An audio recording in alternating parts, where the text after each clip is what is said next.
أعوذ بالله من الشيطان الرجيم.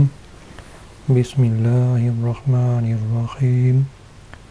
قل لمن ما في السماوات والأرض قل لله كتب على نفسه الرحمة ليجمعنكم إلى يوم القيامة لا ريب فيه الذين خسروا أنفسهم فهم لا يؤمنون. ترجمہ: تم فرماؤ کس کا ہے جو کچھ آسمانوں اور زمین میں ہے؟ فرما دو اللہ ہی کا ہے، اس نے اپنے ذمہ کرم پر رحمت لکھ لی ہے، بے شک وہ ضرور تمہیں قیامت کے دن جمع کرے گا جس میں کچھ شک نہیں۔ وہ جنہوں نے اپنی جانوں کو نقصان میں ڈالا ہوا ہے تو وہ ایمان نہیں لاتے۔ مزید فرمایا کہ اے حبیب صلی اللہ علیہ وسلم، آپ ان سے پوچھیں کہ جو کچھ آسمانوں اور زمین میں ہے اس کا مالک کون ہے؟ اولاً تو وہ خود ہی کہیں گے کہ یہ سب کچھ اللہ تعالیٰ کا ہے، کیونکہ وہ اس کے معتقد ہیں،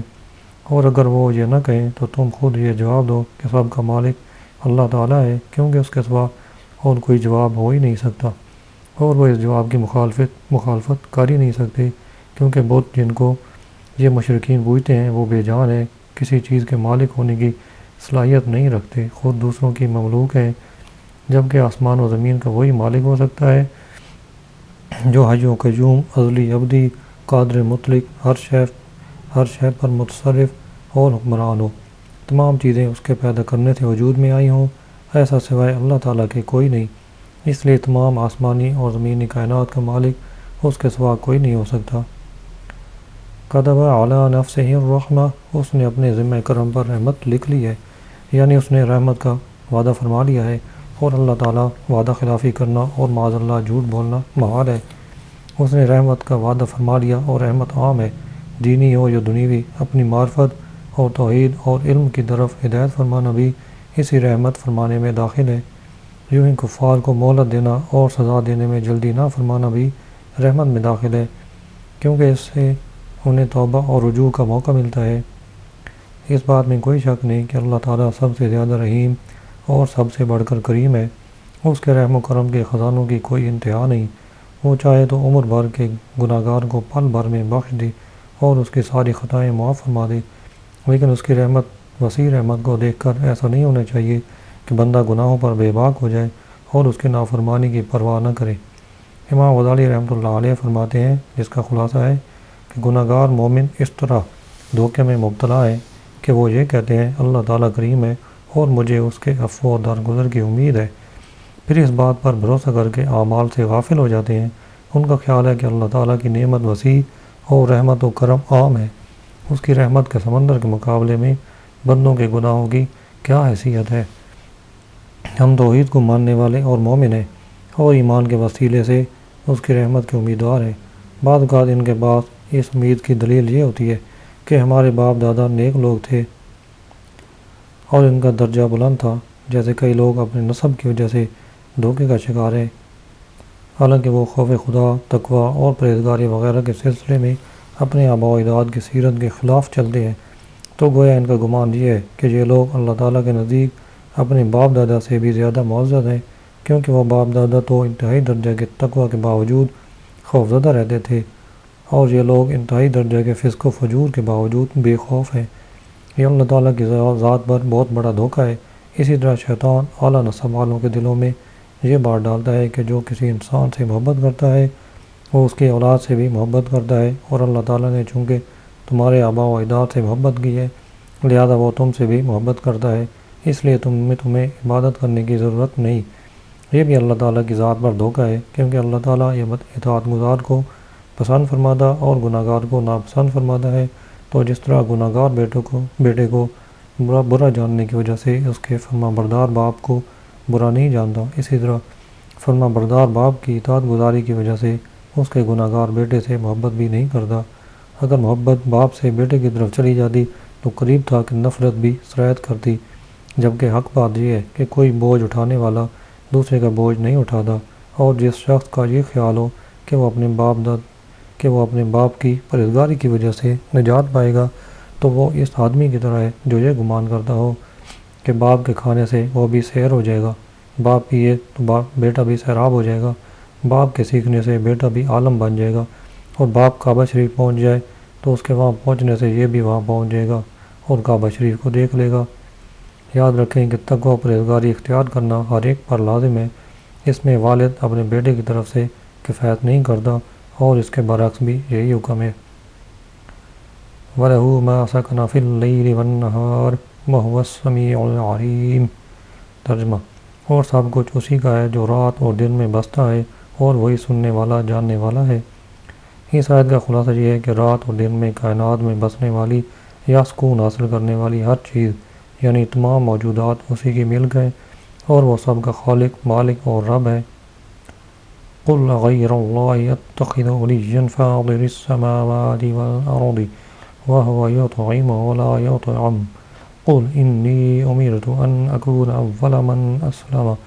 وَلَا تَكُونَنَّ مِنَ الْمُشْرِكِينَ قُلْ إِنِّي أَخَافُ إِنْ عَصَيْتُ رَبِّي عَذَابَ يَوْمٍ عَظِيمٍ مَنْ يُصْرَفْ عَنْهُ يَوْمَئِذٍ فَقَدْ رَحِمَهُ وَذَلِكَ الْفَوْزُ الْمُبِينُ۔ ترجمہ، تم فرماؤ کیا کسی اور کو اس اللہ کے سوا والی بنا لوں جو آسمانوں اور زمین کا پیدا فرمانے والا ہے اور وہ کھلاتا ہے اور وہ خود کھانے سے پاک ہے۔ تم فرماؤ مجھے حکم دیا گیا ہے کہ میں سب سے پہلے فرما برداری کے لیے گردن جھکاؤں اور تو ہرگز شرک کرنے والوں میں سے نہ ہونا۔ تم فرماؤ اگر میں اپنے رب کی نافرمانی کروں تو مجھے بڑے دن کے عذاب کا ڈر ہے۔ اس دن جس سے عذاب پھیر دیا گیا تو ضرور اس پر اللہ نے رحم فرمایا اور یہی کھلی کامیابی ہے۔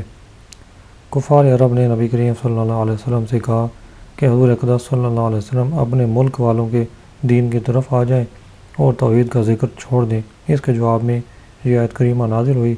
اور فرمایا گیا کہ اے حبیب صلی اللہ علیہ وسلم انہیں جواب دو کہ کیا میں اس اللہ کے علاوہ کسی اور کو اپنا والی بنا لوں جو آسمانوں اور زمین کو پیدا فرمانے والا ہے، نیز وہ سب کو کھلاتا ہے اور وہ خود کھانے سے پاک ہے، ساری مخلوق اس کی محتاج ہے اور وہ سب سے بے نیاز،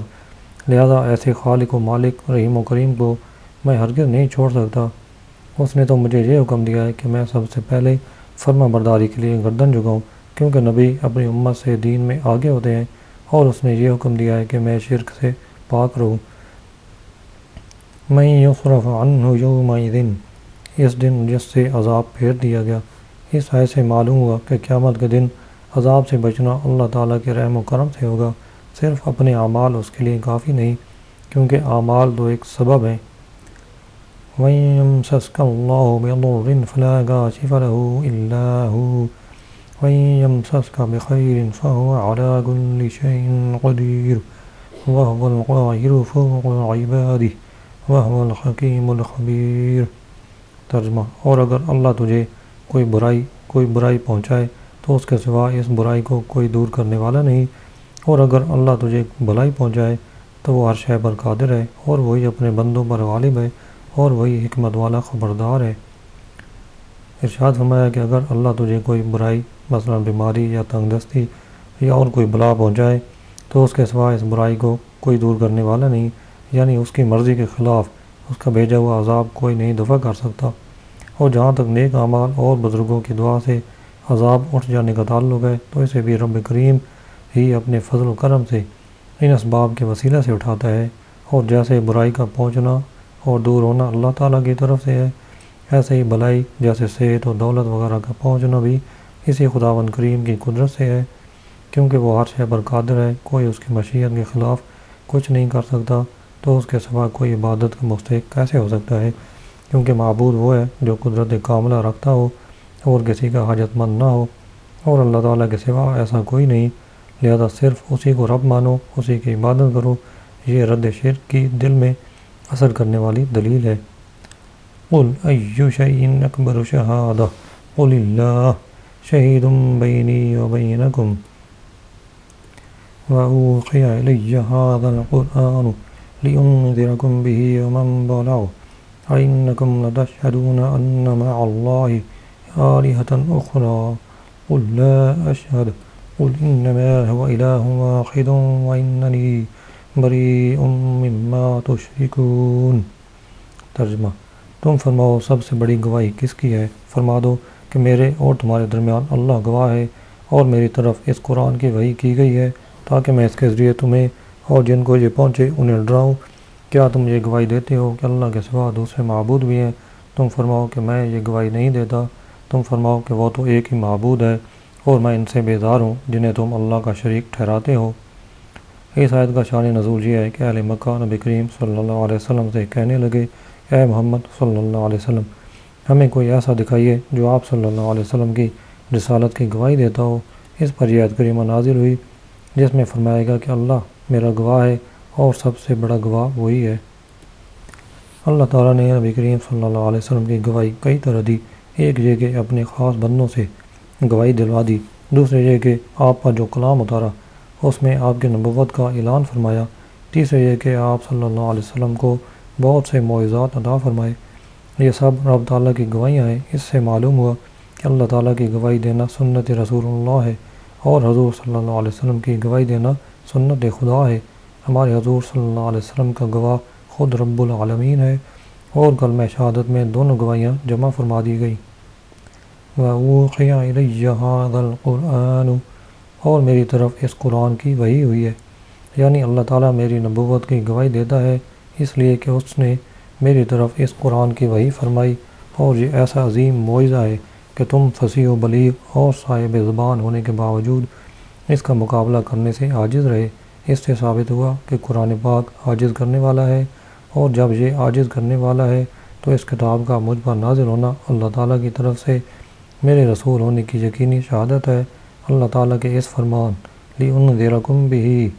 سے یہی مراد ہے، یعنی میری طرف اس قرآن کی وحی فرمائی گئی تاکہ میں اس کے ذریعے تمہیں اللہ تعالیٰ کے حکم کی مخالفت کرنے سے ڈراؤں۔ وَمَن بَلَغَ، اور جن تک یہ پہنچے، یعنی میرے بعد قیامت تک آنے والے جن افراد تک یہ قرآن پاک پہنچے، خواہ وہ انسان ہو یا جن،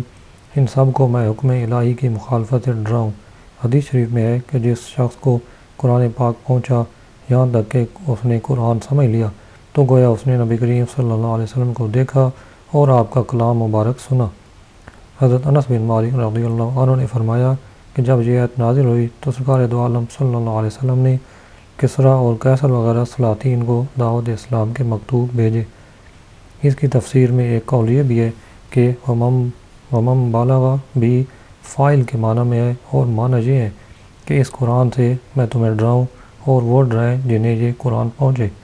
ترمذی کی حدیث میں ہے کہ اللہ تعالیٰ تر و تازہ رکھے اس کو جس نے ہمارا کلام سنا اور جیسا سنا ویسا پہنچایا۔ بہت سے لوگ جنہیں کلام پہنچایا جائے وہ سننے والے سے زیادہ اہل ہوتے ہیں، ایک اور روایت میں ہے سننے والے سے زیادہ افقہ ہوتے ہیں۔ اس سے فقہا کی قدر و منزلت معلوم ہوتی ہے۔ نیز یہ بھی معلوم ہوا کہ نبی کریم صلی اللہ علیہ وسلم کی نبوت اور قرآن کی ہدایت کسی زمان و مکان اور کسی قوم کے ساتھ خاص نہیں۔ اَإِنَّكُمْ لَتَشْهَدُونَ، کیا تم گواہی دیتے ہو؟ یہاں مشرکوں سے خطاب ہے، یعنی اے حبیب صلی اللہ علیہ وسلم آپ ان کافروں سے فرمائیں کہ اے مشرکو، کیا تم یہ گواہی دیتے ہو کہ اللہ کے ساتھ دوسرے معبود بھی ہیں؟ اے حبیب اکرم صلی اللہ علیہ وسلم تم فرماؤ کہ میں یہ گواہی نہیں دیتا، بلکہ تم فرماؤ کہ وہ تو ایک ہی معبود ہے، اور میں ان جھوٹے خداؤں سے بیزار ہوں جنہیں تم اللہ کا شریک ٹھہراتے ہو۔ اس آیت سے ثابت ہوا کہ جو شخص اسلام لائے اس کو چاہیے کہ توحید و رسالت کی شہادت کے ساتھ اسلام کے ہر مخالف عقیدہ اور دین سے بیزاری کا اظہار کرے، بلکہ تمام بے دینوں سے دور رہے اور کفر و شرک اور گناہ سے بیزار رہے، بلکہ مومن کو چاہیے کہ اپنی صورت، سیرت، رفتار و گفتار سے اپنے ایمان کا اعلان کرے۔ الذین آتیناہم الکتاب یعرفونہ کما یعرفون ابناءہم الذین خسروا انفسہم فہم لا یؤمنون۔ ترجمہ: وہ لوگ جنہیں ہم نے کتاب عطا فرمائی وہ اس نبی کو ایسے پہچانتے ہیں جیسے اپنے بیٹوں کو پہچانتے ہیں، لیکن جو اپنی جانوں کو نقصان میں ڈالنے والے ہیں تو وہ ایمان نہیں لاتے۔ یعنی یہودیوں اور عیسائیوں کے علماء جنہوں نے توریت اور انجیل پائی وہ سرکار دو عالم صلی اللہ علیہ وسلم کے حلیہ مبارک اور آپ کے نعت و صفت سے جو ان کتابوں میں مذکور ہے تاجدار رسالت صلی اللہ علیہ وسلم کو ایسے پہچانتے ہیں جیسے اپنے بیٹوں کو پہچانتے ہیں، یعنی جیسے اولاد کے اولاد ہونے میں شبہ نہیں، اسی طرح حضور صلی اللہ علیہ وسلم کے نبی ہونے میں انہیں شبہ نہیں۔ چنانچہ اس کا ثبوت اس روایت سے بھی ملتا ہے کہ اسلام قبول کرنے کے بعد حضرت عمر فاروق رضی اللہ عنہ نے یہی آیت حضرت عبداللہ بن سلام رضی اللہ عنہ کے سامنے پڑھ کر نبی کریم صلی اللہ علیہ وسلم کو پہچاننے کی صورت پوچھی، تو انہوں نے فرمایا میں نے جیسے ہی رسول اللہ صلی اللہ علیہ وسلم کا دیدار کیا تو انہیں پہچان گیا، بلکہ اپنے بیٹے کے مقابلے میں انہیں زیادہ جلدی پہچان گیا۔ میں اس بات کی گواہی تو دے سکتا ہوں کہ رسول اللہ صلی اللہ علیہ وسلم سچے رسول ہیں، لیکن عورتوں نے کیا کیا وہ میں نہیں جانتا، یعنی ہو سکتا ہے کہ انہوں نے میرے پیچھے کوئی خیانت کر لی ہو اور یہ میرا بیٹا نہ ہو، لیکن رسول اللہ صلی اللہ علیہ وسلم کے سچے رسول ہونے میں مجھے کسی قسم کا شبہ نہیں ہو سکتا۔ تفسیر بغوی میں پہچاننے کی یہ صورت لکھی ہے کہ جیسے اپنے بیٹے کو دیگر بچوں کے درمیان پہچان لیتے ہیں کہ آدمی ہزاروں میں اپنے بیٹے کو بلا تردد پہچان لیتا ہے، ایسے ہی یہ لوگ سرور کائنات صلی اللہ علیہ وسلم کو پہچانتے ہیں، لیکن ان میں جو اپنی جانوں کو خسارے میں ڈالنے والے ہیں تو وہ ایمان نہیں لاتے۔ یہودیوں کا ایمان نہ لانا حسد کی وجہ سے تھا۔ اس سے معلوم ہوا کہ حسد کے ہوتے ہوئے کسی کی خوبی تسلیم کرنا بڑا مشکل ہوتا ہے۔ اس آیت سے یہ اہم مسئلہ بھی معلوم ہوا کہ نبی کریم صلی اللہ علیہ وسلم کو جاننا پہچاننا ایمان نہیں بلکہ انہیں ماننا ایمان ہے۔ فمن أظلم ممن افترى على الله كذبا أو كذب بآياته إنه لا يفلح الظالمون۔ ترجمہ، اور اس سے بڑھ کر ظالم کون جو اللہ پر جھوٹ باندھے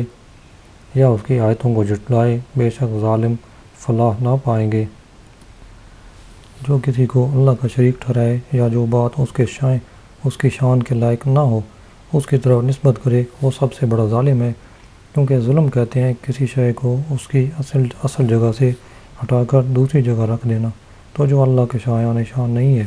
اسے اللہ کی طرف منسوب کرنا یقیناً سب سے بڑا ظلم ہوگا۔ اس وعید میں مشرک بھی داخل ہیں کہ وہ توحید کو اس کی جگہ سے ہٹاتے ہیں، اور دیگر کفار بھی داخل ہیں۔ یوں ہی اس میں فلموں، ڈراموں یا کسی بھی ذریعے سے کفریات سیکھ کر بولنے یا خوشی سے سننے والے بھی داخل ہیں کہ وہ بھی اللہ کی طرف وہ چیزیں منسوب کرتے ہیں جو اس کی شایان شان نہیں۔ اور اس میں زمان ماضی اور خصوصاً زمان حال کے وہ اسکالر، دانشور اور مفکر بھی شامل ہیں جو دیدہ دانستہ قرآن کی غلط تفسیریں کرتے ہیں یا نااہل ہوتے ہوئے قرآن کی تفسیر کرتے ہیں، کیونکہ یہ بھی اللہ تعالیٰ پر جھوٹ مانتے ہیں۔ وَيَوْمَ نَحْشُرُهُمْ جَمِيعًا ثُمَّ نَقُولُ لِلَّذِينَ أَشْرَكُوا أَيْنَ شُرَكَاؤُكُمُ الَّذِينَ كُنتُمْ تَزْعُمُونَ ثُمَّ لَمْ تَكُنْ فِتْنَتُهُمْ إِلَّا أَنْ قَالُوا